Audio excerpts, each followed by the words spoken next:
Assalamualaikum warahmatullahi wabarakatuh. Perkenalkan, nama saya Siti Robiah. Saya dari Fakultas Ekonomi dan Bisnis, jurusan Manajemen. Saya akan menjelaskan bisnis model kanvas.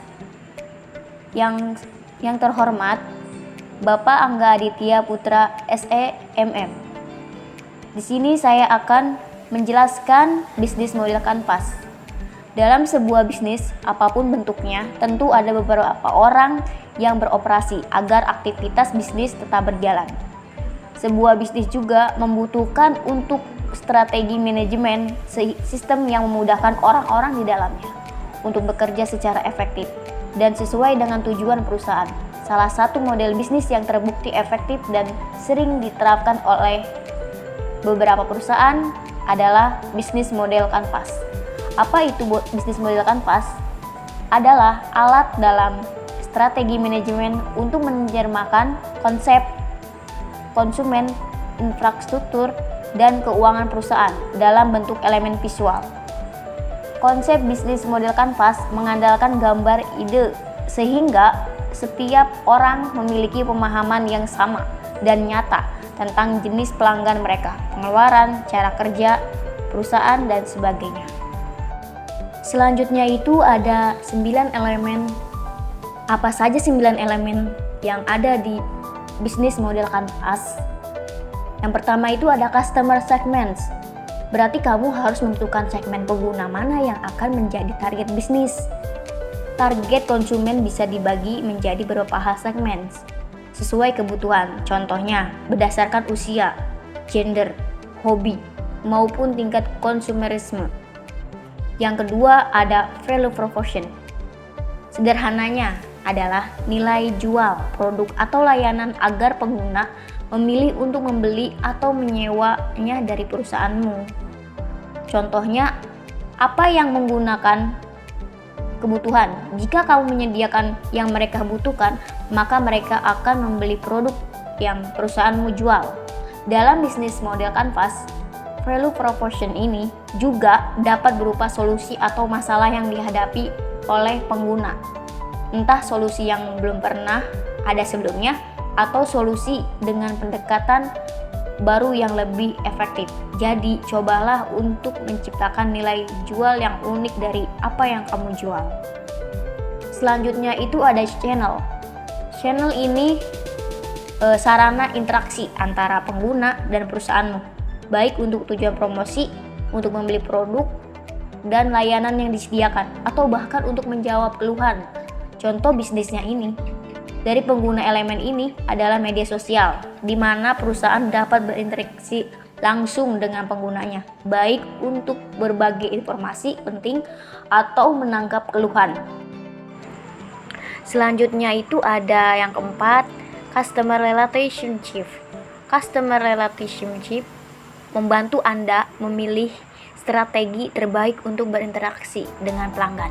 Strategi yang dimaksud bukan hanya kapan produk akan dipasarkan atau ketika promosi, tetapi juga saat menanggapi keluhan hingga bagaimana cara agar konsumen tidak membeli produk.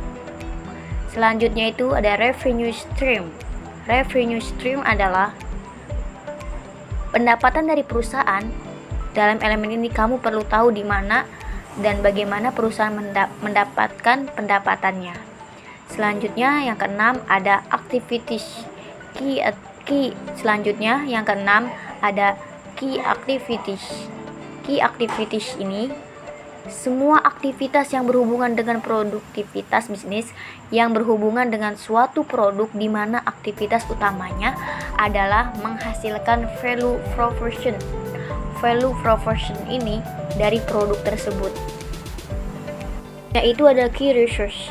Jadi elemen ini yang berisi terdaftar sumber daya yang harus direncanakan dan harus direlasikan oleh perusahaan untuk mendapatkan value proposition. Ini yang menjadi key activities berjalan. Yang kedelapan ada key partnership. Partnership adalah partner, daftar sumber daya yang berasal dari luar yang diperlukan untuk membuat model bisnis yang sedang kamu jalankan agar dapat berfungsi. Selanjutnya itu ada cost struktur. Struktur biaya adalah segmen keuangan yang membiayai operasi perusahaan. Berapa banyak uang yang harus dikeluarkan untuk menjalankan sebuah kegiatan perusahaan per hari? Berapa biaya untuk sumber daya yang digunakan? Berapa harga pemasaran produk tersebut? Ada studi kasus dari bisnis model kanvas. Bisnis yang menarik kita ulas yaitu produk bakery berupa roti boy. Saya di sini mengambil peran sebagai konsumen karena pesona rasa kopi Meksiko yang tercium dari kejauhan dan menarik semua orang yang berjalan di dekat toko saat berpergi ke sejumlah gerai di mall atau melihat berapa jauh antrian di depan kasir. Gerai roti boy ternyata berderet panjang. Ini menjadi tantangan baru bagi warung roti boy. Roti boy ini pertama kali didirikan pada tahun 1998 di Bukit Mertajam, Penang. Roti boy itu menawarkan kue dan roti ukuran kecil dengan harga terjangkau di lingkungan sekitar. Ini kemudian menjadi nama umum di Bukit Mertajam. Usaha toko kulit crispy dengan roti model kerang dan rasa mentega, roti boy ini dijual dengan harga yang terjangkau dengan citra rasa yang unik. Roti boy juga mengeluarkan produk barunya yaitu roti gal dengan topping vanila dan choco chip serta mentega susu sebagai isi. Roti boy dan roti gal ini memiliki roti dengan tekstur renyah di luar, lembut di dalam, dan kaya rasa khas yang sangat menggugah selera. Selain itu juga semua roti yang disajikan di outlet adalah roti yang baru diangkat dari oven, sehingga cita rasa aroma roti masih terjaga dengan sempurna. Varian produk yang terbebas ini produk roti boy menyebabkan sedikit pilihan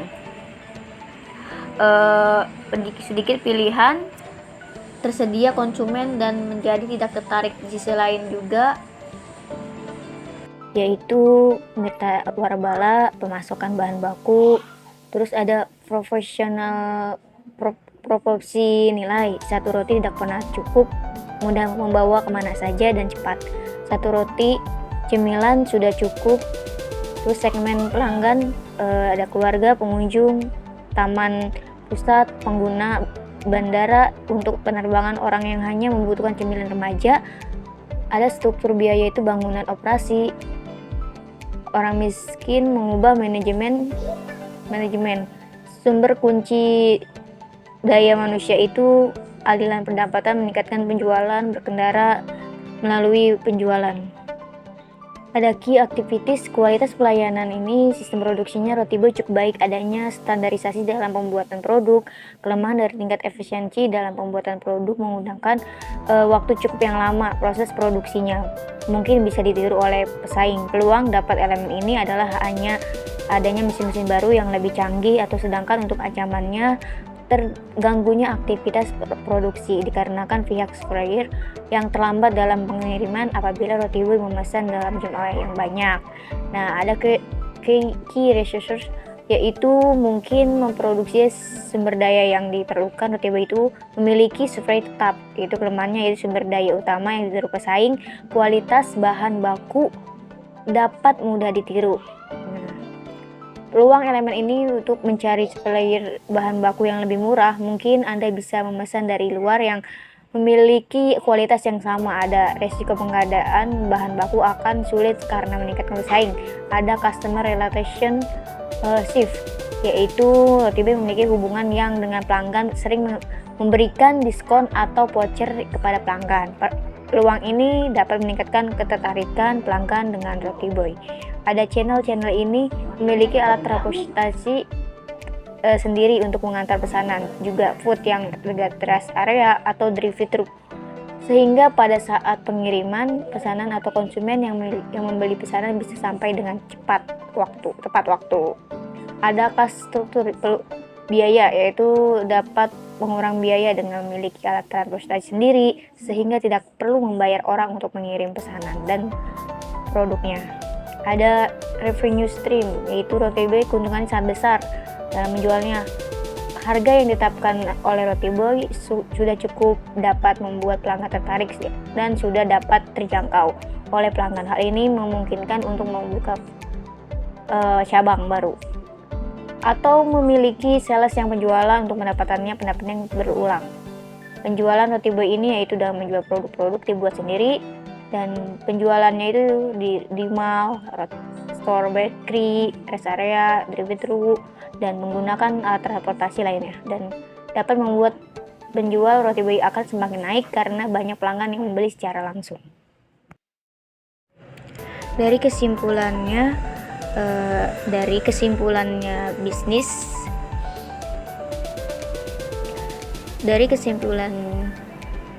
model bisnis Canva ini, kesimpulannya membantu menyajikan secara komprehensif elemen-elemen kunci dari suatu bisnis, termasuk juga segmen pelanggan, proposisi nilai, saluran distribusi, hubungan dengan pelanggan, sumber pendapatan, sumber daya kunci, aktivitas kunci, mitra kunci, dan struktur biaya.